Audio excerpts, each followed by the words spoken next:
Hello मेरे प्यारे दोस्तों, welcome back to my channel. और आपका मेरे इस चैनल पे बहुत बहुत स्वागत है। सभी को नमस्ते। हम इस वाली क्लासेस से स्टार्ट करेंगे सेट रिलेशन एंड फंक्शन का प्रीवियस ईयर क्वेश्चन पेपर। अभी फंक्शंस का जो बेसिक है, मैंने उससे पहले 2 वीडियो आपको प्रोवाइड की है। उसके बाद फंक्शन, मेन फंक्शन जिसमें ऑन टू, मैनी वन वगैरह जो है, ये सब स्टार्ट होगा। और उसकी भी वीडियो हम करेंगे, बट जहाँ तक हमने अब तक कर लिया उससे रिलेटेड क्वेश्चन हम पहले करेंगे, क्योंकि मुझे पता है कि बेसिक आप कहीं और बहुत सारी जगह है, but previous year question paper नहीं है। क्योंकि मैं भी इसी सर्च में थी कि प्रीवियस ईयर क्वेश्चन पेपर की कोई वीडियो करा दे, बट वो थोड़े बहुत होते हैं या हम डिटेल से करते हैं। तो हम यहाँ से स्टार्ट करेंगे। आप मेरी पीडीएफ में देख सकते हैं, जो ये वाले मार्क लगाए हुए हैं ना मैंने, ये वो है कि जो अब तक हमने जो डाटा कंप्लीट कर लिया है वो है। जो उसके बाद आएगा हम दोबारा फिर इसी पीडीएफ से जो बचे हुए क्वेश्चंस हैं वो कर लेंगे, क्योंकि जिनका बेसिक ही नहीं हुआ फिर वो चीज़ नहीं हो पाएगी। ठीक है जी, तो बने रहिए मेरे साथ और स्टार्ट करते हैं। जैसा फर्स्ट क्वेश्चन है, इन्होंने कहा है कि the set of the point in the interval, ये एक क्लोज इंटरवल दी हुई इन्होंने जिसमें 2 और 4 इंक्लूड है। एंड इन इंटरवल एक ओपन जो इंटरवल दी हुई है जिसमें 1 और 2 इंक्लूड नहीं है, बल्कि इसके अंदर के जो भी नंबर है वो है। अब इसका क्या आंसर होगा? क्या इन दोनों के जो इंटरवल के जो अंदर पॉइंट है, क्या वो फाइनाइट है? अब आपको पता है, ठीक है, किन्हीं भी दो नंबर के बीच में इनफाइनाइट नंबर होते हैं। ठीक है, जैसे मैं यहाँ 1.1 लूँ, ठीक है, 1.001, मतलब आप समझ रहे हो ना, बहुत सारे इनफाइनाइट नंबर होते हैं। अगर मैं क्लोज ब्रैकेट में भी ले रही हूँ जिसमें 2 और 4 दोनों है, इसमें भी इनफाइनाइट है, तो फाइनाइट तो नहीं होंगे। ठीक है, फिर उन्होंने कहा है कार्डली। देखो कार्डिनली क्या होता है, जैसे हमें 2 सेट दिए हुए हैं, अगर हमारे पास ए सेट है, इसमें 1, 2 और 3 है, तो इसका जो कार्डिनली नंबर है ना, कार्डिनल नंबर होता है जो इसके अंदर जितने एलिमेंट है, मतलब कितने हैं, जैसे 3 है, तो ए का कार्डिनली नंबर क्या होगा, हमारा 3 होगा। ठीक है, तो कार्डिनली इक्विवेलेंट होंगे कि जो बी नंबर इसके अंदर है उतने ही नंबर इसके अंदर होंगे। ठीक है, अब दोनों के अंदर इनफाइनाइट है, उसके भी अंदर इनफाइनाइट है, इसके अंदर भी इनफाइनाइट है। ठीक है, तो हम कह सकते हैं हाँ इक्विवेलेंट हो सकते हैं। इक्विवेलेंट इक्वल से अलग होता है, ये चीज़ आपको याद रखनी चाहिए। जैसे कि अगर 2 सेट इक्वल हैं, जैसे ए अगर सेट है 1, 2, 3 और बी सेट है हमारा 3, 5, 6, ये 2 सेट इक्विवेलेंट हैं, ना कि इक्वल। अगर इक्वल होते तो बी को भी 1 और 2 और 3 ही बनना पड़ता, मतलब same as it is number अगर बी में है तब हम उनको इक्वल कहेंगे। बट नंबर ऑफ एलिमेंट, जिसको हम कार्डिनली नंबर बोलते हैं, अगर number of element equal to number of element of B हो तब हम उनको इक्विवेलेंट बोलते हैं। आई होप आपको ये चीज़ समझ में आई होगी। ठीक है, तो कार्डिनली इक्विवेलेंट बोल सकते हैं क्योंकि दोनों में ही इनफाइनाइट नंबर ऑफ एलिमेंट है बीच में। अनइक्विवेलेंट तो नहीं बोल सकते, क्योंकि ये देखो आंसर इसमें भी लिया हुआ है, both the interval this and this are uncountable, मतलब हम काउंट तो नहीं कर सकते इनके बीच में। हैविंग कार्डिनलिटी, ठीक है, ये वैसे तो अगर आप उसको ग्रेजुएशन के चैप्टर में पढ़ोगे ना तो उसमें भी है, बट मैंने आपको यहाँ ऐसे क्लियर कर दिया, तो आप इस क्वेश्चन को इस तरीके से सोल्व कर सकते हो। नेक्स्ट क्वेश्चन है, let the relation R be defined on the set of non zero rational number, let me know you. इस तरीके का क्वेश्चन बहुत बार रिपीट हुआ है। आपको अगर ए कोई भी फंक्शन 1/b की फॉर्म में दे, ठीक है, अब इन्होंने क्वेश्चन पूछा है क्या कि क्या वो रिफ्लेक्सिव है, क्या वो सिमेट्रिक है, क्या वो ट्रांजिटिव है। तो ये क्वेश्चन 100% आएगा। ठीक है, लिख के ले लो, ये क्वेश्चन आता ही है। मतलब स्टेटमेंट ये नहीं, बट वो रिफ्लेक्टिव, सिमेट्रिक और ट्रांजिटिव के बारे में। तो हमें इनकी डेफिनेशन पता होनी चाहिए। रिफ्लेक्सिव नंबर क्या होता है, आपको आइडेंटिटी नंबर पता है कि कोई भी एक ऐसा एक सेट, ठीक है, जिसके एलिमेंट मतलब आइडेंटिटी हो, 1, 1, 2, 2 का सेट, 3, 3 का मतलब रिलेशन बना रहा है वो। ठीक है, मान लो एक सेट ए है, ये एक सेट है बी, ये ठीक है, इसमें हमने 1, 2, 3, 4 रख दिया, इसमें भी हमने 1 2 3 4 रख दिया। जब हम इससे रिलेशन बना रहे हैं तो 1 की 1 के साथ बना रहा है, 2 की 2 के साथ बना रहा है, 3 की 3 के साथ बना रहा है, तो इसको हम आइडेंटिटी रिलेशन बोलेंगे।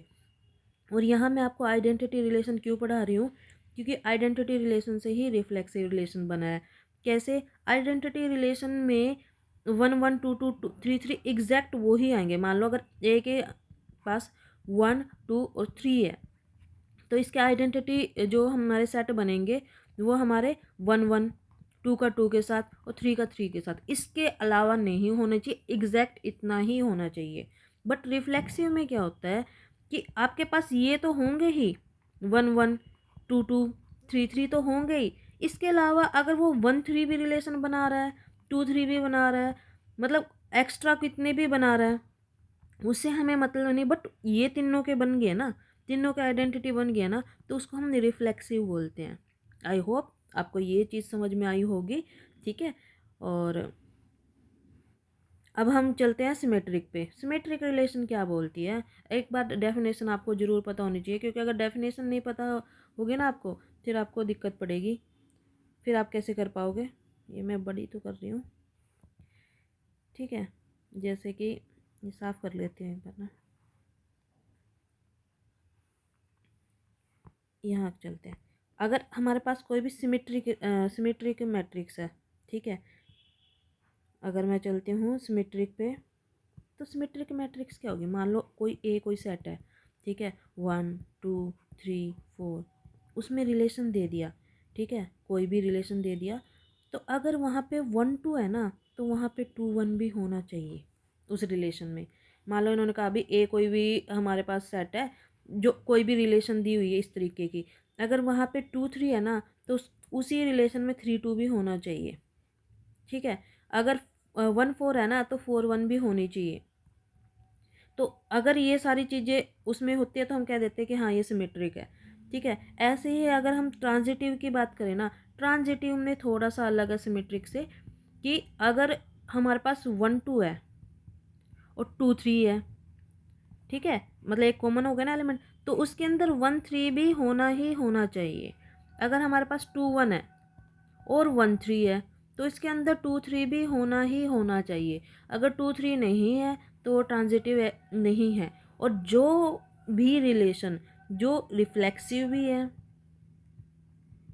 सिमेट्रिक भी है, और साथ ही साथ वो ट्रांजिटिव भी है, उसी को हम इक्विवेलेंस रिलेशन बोलते हैं। तो आपसे डायरेक्ट क्वेश्चन भी पूछा जाएगा, इनमें से कौन सा रिफ्लेक्सिव रिलेशन है। अब हम इतने बार ये क्वेश्चन रिपीट होगा तो आपको ये चीज़ें वैसे भी क्लियर हो जाएंगी, बट मैं भी अपनी तरफ से एक थोड़ा सा क्लियर करना चाहती थी आपको, है ना, कम से कम पता तो होना चाहिए कि हम कर क्या रहे हैं।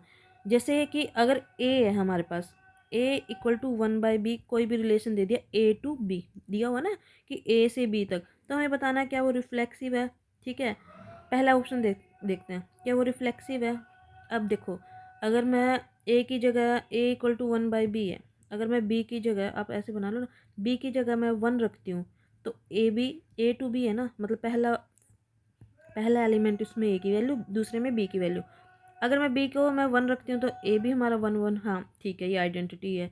फिर हमने कहा अगर मैं बी की जगह मान लो 2 रखती हूँ, बी की जगह 2 रखती हूँ, तो ये तो 1/2 बना, लेकिन होना क्या चाहिए था 2 और 2। यही तो हमने रिफ्लेक्सिव की कंडीशन दी थी कि 1 1, कि जो एलिमेंट हमने रखा है वही अगर आ जाता, मान लो अगर मैं इसमें 1/2 रख रही हूँ इसको, तो 1/2 ही ए की वैल्यू आनी चाहिए, है ना। तो ये रिफ्लेक्सिव तो नहीं है, ये क्लियर है हमारा।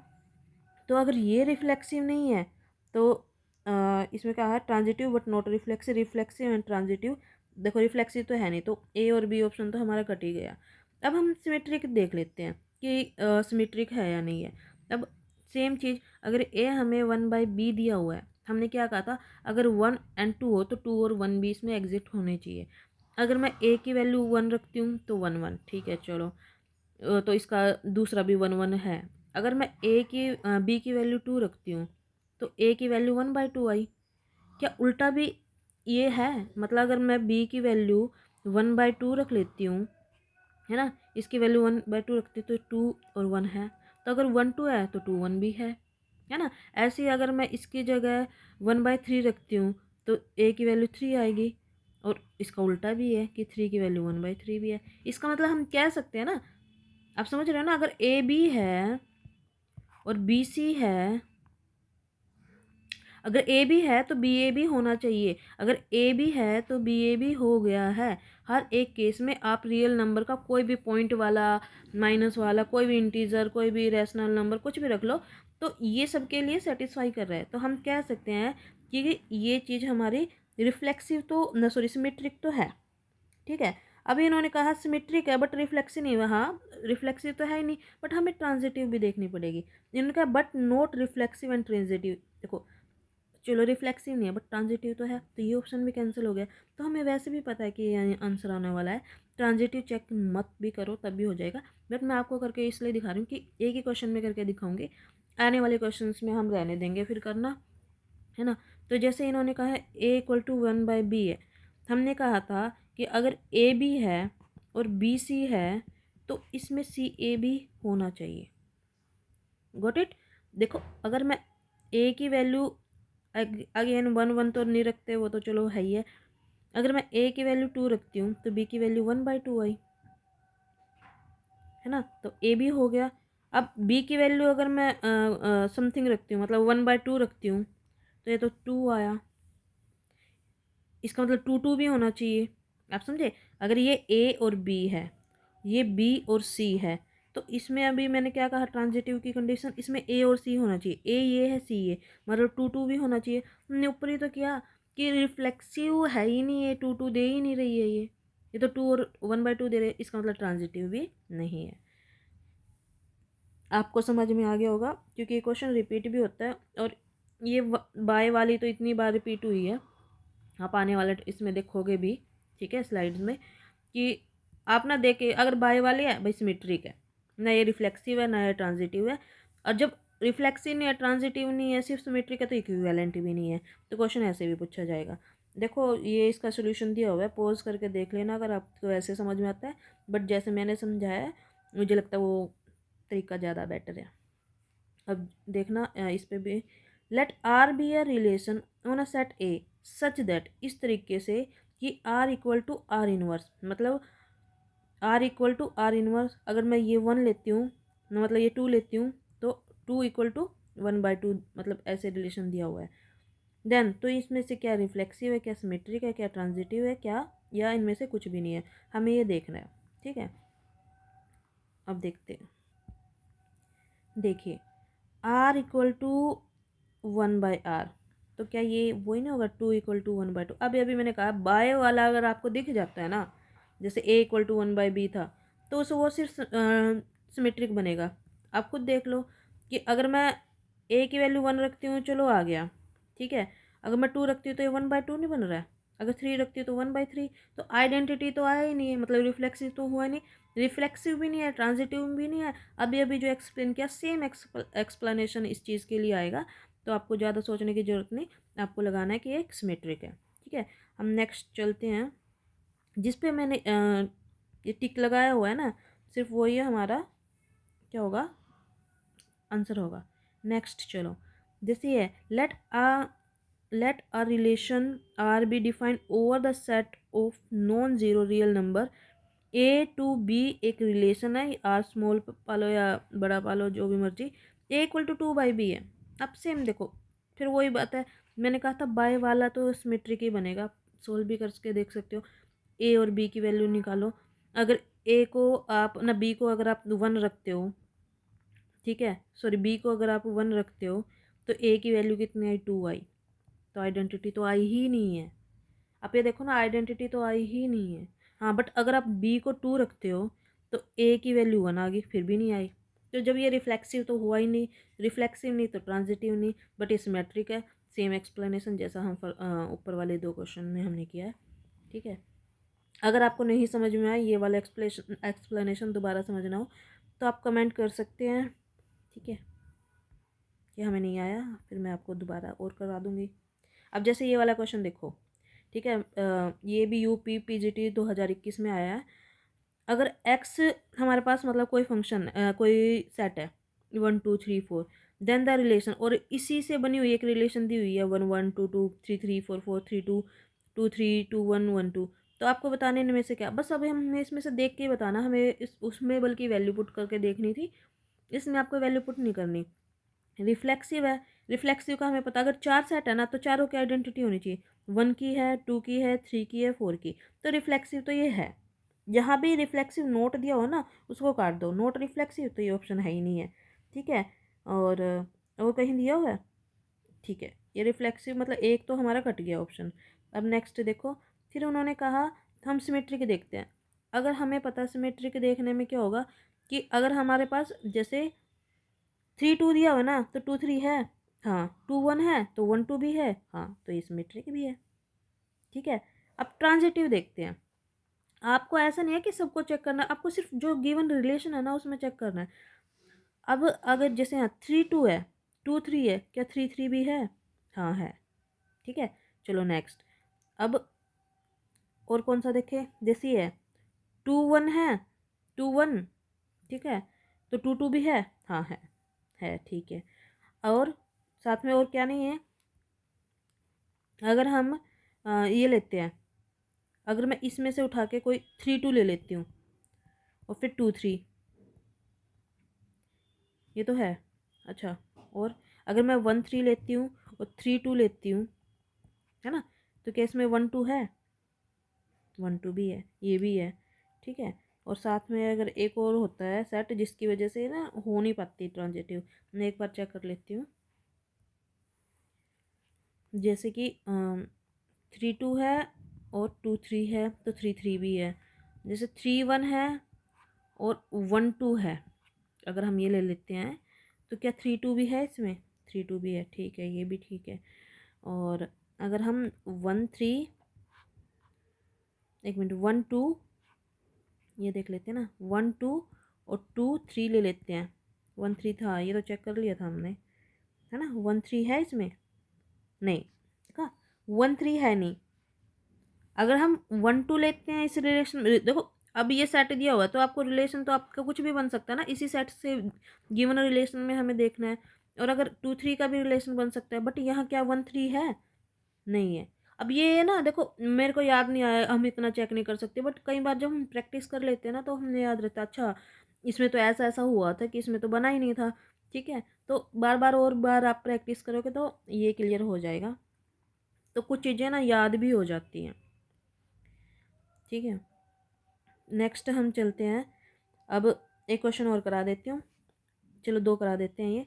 इन्होंने कहा है इन ए ग्रुप ऑफ 300 पीपल, अगर आपने रीजनिंग में वेन डायग्राम किया है ना तो आप ये बहुत इजीली कर लोगे, आपको ये फॉर्मूला याद करने की भी ज़रूरत नहीं है। आप ना हमेशा करना कि जो हम वेन डायग्राम का डायग्राम बनाते हैं ना तो उससे करो। इन ए ग्रुप ऑफ 300 पीपल मतलब टोटल 300 पीपल हैं, 150 speak Hindi and 200 can speak English, मतलब कुछ हिंदी बोलते हैं, कुछ इंग्लिश बोलते हैं, तो कुछ कॉमन भी बोलते हैं। इसमें इसी तरीके का बनता है graph. How many can speak both Hindi and English, तो कितने, हमें बीच वाले ये निकालने हैं, ये जो ये कॉमन पार्ट होता है ना, ठीक है। तो कितने हिंदी और इंग्लिश दोनों बोलते हैं, हमें ये निकालना है। मान लो ये एक्स है कॉमन जो हम निकाल रहे हैं, मान लेते हैं, ठीक है। उन्होंने कहा 150 मतलब 150 स्पीक हिंदी, मतलब इसमें 150 माइनस जो एक्स होगा वो केवल क्या बोलते हैं, हमारे हिंदी बोलते हैं, क्योंकि ये जो कॉमन पार्ट हो तो घटाना पड़ेगा ना। जो वाइट वाला पार्ट है ना सर्कल के अंदर और स्पैच लिखा है, ये सिर्फ वो बंदे हैं जो सिर्फ हिंदी बोलते हैं, और इंग्लिश तो बोलते ही नहीं, क्योंकि जो हिंदी और इंग्लिश बोलते हैं तो कॉमन पार्ट में चले गए।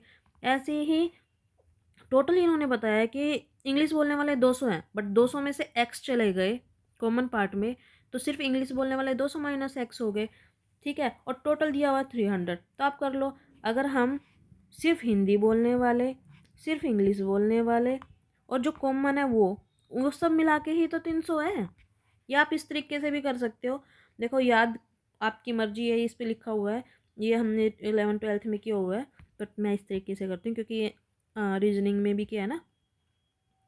अब देखो इसको सोल्व करो, ठीक है। तो ये हो गया हमारा 350, 350 माइनस एक्स इक्वल टू 300, तो कितना आ जाएगा एक्स की वैल्यू 50, मतलब जो कॉमन है वो कितने हैं 50 है, जो हिंदी और इंग्लिश दोनों बोलते हैं, ठीक है, लास्ट क्वेश्चन कर लेते हैं आज की वीडियो का, फिर बाकी हम आने वाली वीडियो में करेंगे। Which of the following statement is true, इनमें से कौन सी बात ठीक है। इफ़ बी इज़ काउंटेबल, मतलब काउंटेबल जिसके सेट को हम काउंट कर सकते हैं, इनफाइनाइट ना हो, subset of an uncountable set, then A minus B is countable. What? If B is countable subset of an uncountable, मतलब कि कोई सेट दिया हो 1 2 3 up to so on infinite, उसका हमने कोई सेट उठा दिया 2 से लेके मान लो 4 तक, हमने कोई भी सेट उठा दिया 2 3 4 उठा लिया। इन्होंने कहा कि अगर ए में से हम उस बी को घटा देंगे, मतलब इसमें से जो 1 से लेके इनफाइनाइट, इसमें से हम इसको माइनस कर देते हैं, 2 3 4 गायब हो गया, तो क्या वो काउंटेबल बन जाएगा? अरे वो तो फिर भी इनफाइनाइट रहा ना, नहीं समझे? मान लो 1 2 3 4 5 इनफाइनाइट, इनफाइनाइट यहाँ तक मैंने कहा कि मैंने एक सेट ले लिया 1 2 3, अब मैं ए सेट में से बी सेट को बिल्कुल डिलीट कर दिया, मैंने ये घट कर दिया, तो 4 से लेके 5 तक तब भी ये इनफाइनाइट ही तक रहा ना, फिर भी ये काउंटेबल नहीं रहेगा, ये अनकाउंटेबल रहेगा। तो ये पहली स्टेटमेंट गलत है इसकी। Every countable union of countable set is countable. Every countable union मतलब मान लो एक सेट है 1 2, फिर बी सेट है 2 3, फिर सी सेट है 3 4, उनकी यूनियन, अगर मैं इसकी यूनियन करती हूँ 1 2, दो बार हम किसी भी सेट में एक एलिमेंट को दो बार नहीं लिखते, 3 मतलब 2 3 एंड 4, क्या ये काउंटेबल नहीं है? आप करके देख लो ना, जो स्टेटमेंट में बोला हाँ ये काउंटेबल है, तो पहली स्टेटमेंट गलत हो जाएगी, दूसरी ठीक। तो यहाँ देखो इन्होंने कहा है ओनली वन, इसमें क्या पूछा है, गलत पूछा है ठीक पूछा है, इज आर ट्रू, मतलब ठीक कौन सी है? देखो पहली तो ठीक नहीं है, सिर्फ सेकंड ठीक है। देखो अगर आपको एक्सप्लेनेशन में यहाँ देखना तो यहाँ देख लो, बट जो मैंने बोला ना वो ज़्यादा बेटर है, इसलिए। चलो लेकिन आगे हम आने वाले वीडियोस में करेंगे, हम जल्दी जल्दी लाने की कोशिश करती हूँ मैं, ठीक है। तो थैंक यू, मेरे चैनल पे बने रहिए, लाइक करें सब्सक्राइब करें, और आपको लगता है कि जिसको इस चीज़ की नीड है तो उसके साथ शेयर भी कर सकते हो। Thank you so much.